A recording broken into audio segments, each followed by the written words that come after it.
rappers, you'll look at a video of Snoop Dogg loving Trump, but then he get in the office and now they don't love him. Like, Trump is one of rap's favorite people. Kanye West must have some power, because you probably saw I doubled my African American poll numbers. We went from 11 to 22 in 1 week. Thank you, Kanye. Kanye West, Donald Trump revolution continues. West professing his love for President Trump, as you just heard on TMZ, hitting President Obama for failing Chicago and saying this about slavery. You hear about slavery for 400 years. For 400 years, that sounds like a choice. Like, you was there for 400 years and it's all of y'all? You know, like, it's like we're mentally in prison. I like the word prison because slavery goes too direct to the idea of blacks. So prison is something that unites us as one race, blacks and whites being one race, that we're the human race. So it set the internet on fire this week, but it won't be the last we hear from Kanye. Get this. The president reportedly agreeing to host a White House summit on race with him and other athletes, as well as some artists and maybe some others in between. Joining us right now, Fox News political analyst Gianno Caldwell and political commentator extraordinaire Wendy Osefo. What a week it's been for race. A bit of a surprise that Kanye West is leading it. Wendy, for you, what do you get out of this dialogue, and would you like to see it continue at 1600 Pennsylvania Avenue?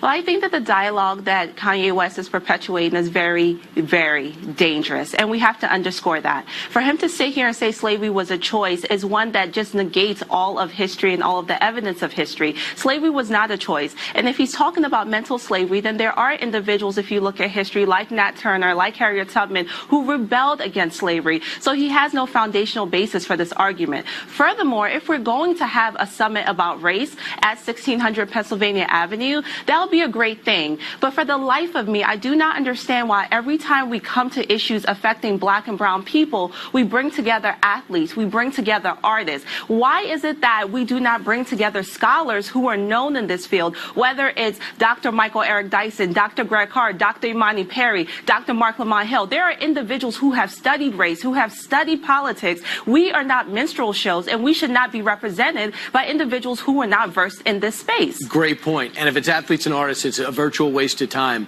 Gianno, first off, your reaction to Kanye's comments.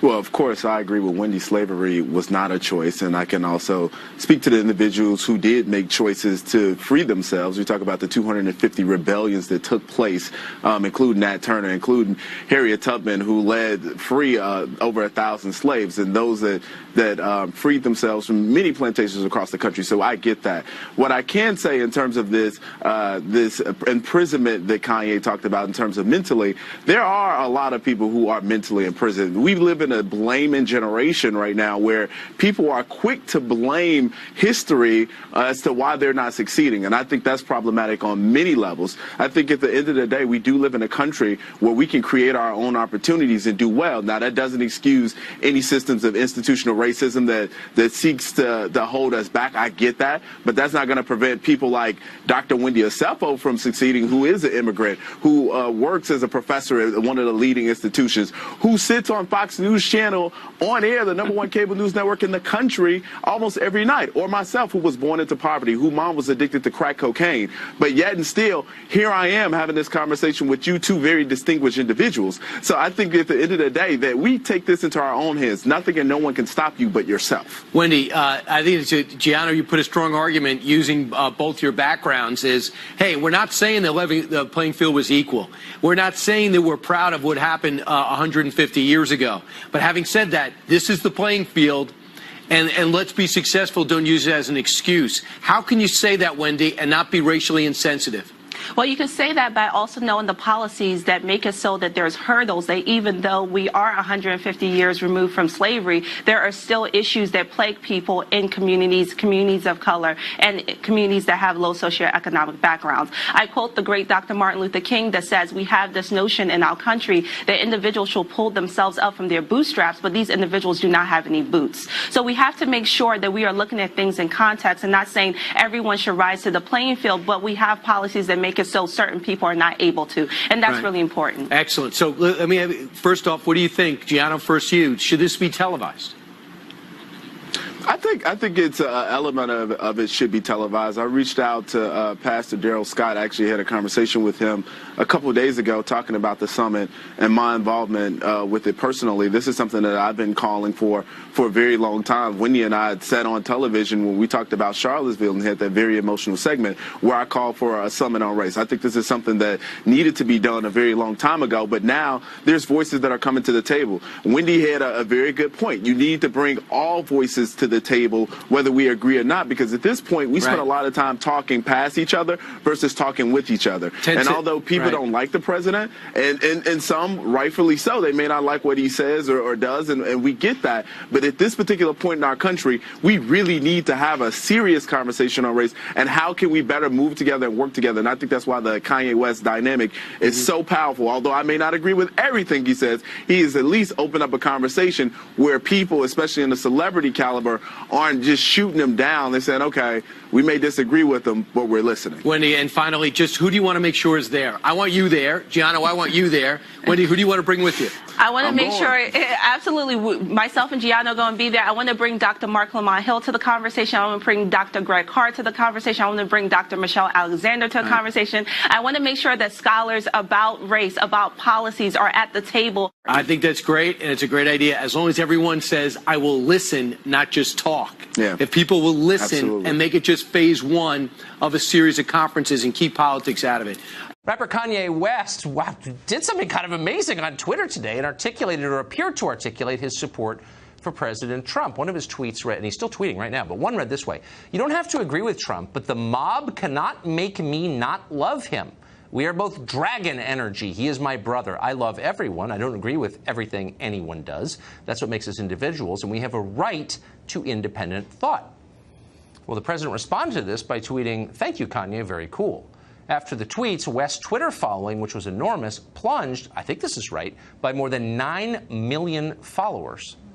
What do we make of all of this? Jason Whitlock is an anchor with Fox Sports 1, and he joins us tonight. So, Jason, I'm not sure I understand exactly what's going on here. It seems maybe Kanye West decided that he's allowed, as a citizen of a free country, to say exactly what he wants to say. What's your read on this? What does this mean? Why did he write this? Well, I think he wrote it because it's what he authentically believes, and I think he's probably trying to inspire African Americans to have a more open mind about politics and to be less demonizing of people we disagree with and understand that we're all flawed.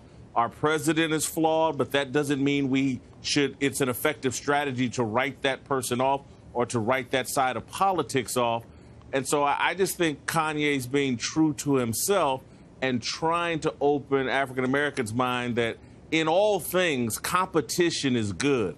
My background is sports, and competition is what takes you to a higher level.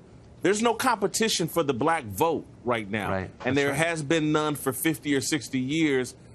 I think we should look around at other ethnic groups and other groups of people. They make people compete for their votes, and politics tend to help them and move them forward while we're not experiencing the same thing. Right. Well, any group that feels under attack tends to kind of retreat into a defensive posture, and you see this in not just African-American voters, but other groups too, this exact same phenomenon. But I totally agree it's not helpful.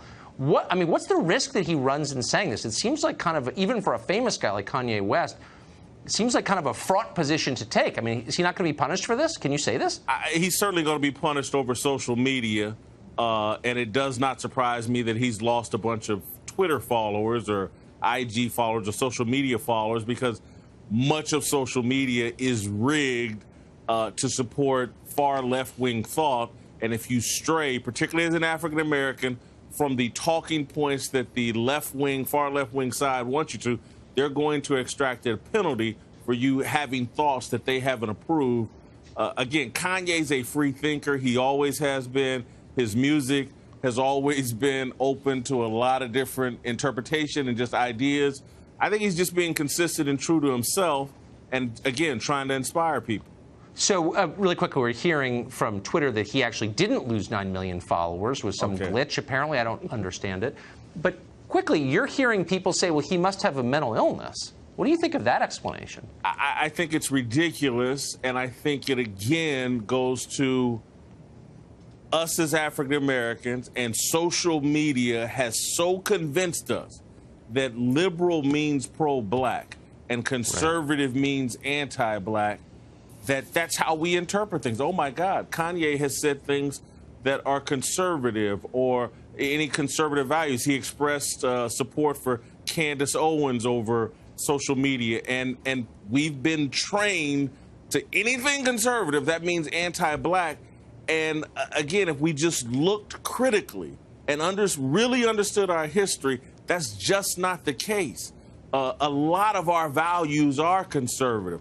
A lot of the people in our community that have made great strides and had Martin Luther King, very conservative values. The entire movement was very conservative, but somehow we've changed that, and you would think it was the most far left-wing movement in the world, and that's how we got here through liberalism.